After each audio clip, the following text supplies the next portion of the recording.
મિત્રો, વાર્તા સાંભળો, મજા આવશે. રાજકોટમાં એક રમેશ નામનો છોકરો હતો. રમેશને બે વસ્તુ બહુ ગમતી હતી, ચા અને શોર્ટકટ.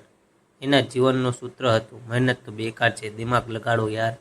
એક દિવસ એણે નક્કી કર્યું કે હવે હું મોટો બિઝનેસ બનાવીશ.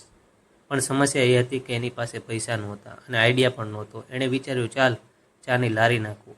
પણ એ શોર્ટકટમાં એણે એક બોર્ડ લગાવ્યું, ફ્રી ચા, માત્ર એક જ શરત. લોકો ભેગા થવા લાગ્યા, બધાને ફ્રીમાં ચા જોઈએ ને. એક ભાઈએ પૂછ્યું, શરત શું છે? રમેશે કહ્યું, ચા પીધા પછી તમારે મારા યુટ્યુબ ચેનલને સબસ્ક્રાઈબ કરવું પડશે. લોકો બોલ્યા, એ તો ચાલે, પણ ટ્વિસ્ટ અહીં આવ્યો. આ ચા ખરેખર તો ફ્રી હતી, પણ એટલી ફીકી કે લોકો બોલ્યા, ચા શું છે? ચા કે ગરમ પાણી છે? રમેશ બોલ્યો, ભાઈ મજા તો સબસ્ક્રાઈબમાં છે, ટેસ્ટમાં નહીં.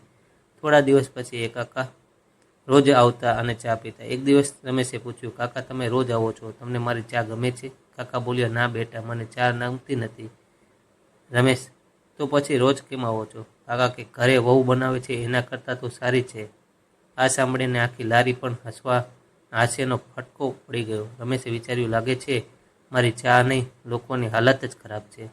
અને એ દિવસથી એણે બોર્ડ બદલી નાખ્યો, ચા પીવો અને તમારી સમસ્યા ભૂલી જાઓ. મિત્રો, વાર્તા સાંભળીને મજા આવી હોય તો ચેનલને સબસ્ક્રાઈબ કરજો. ધન્યવાદ.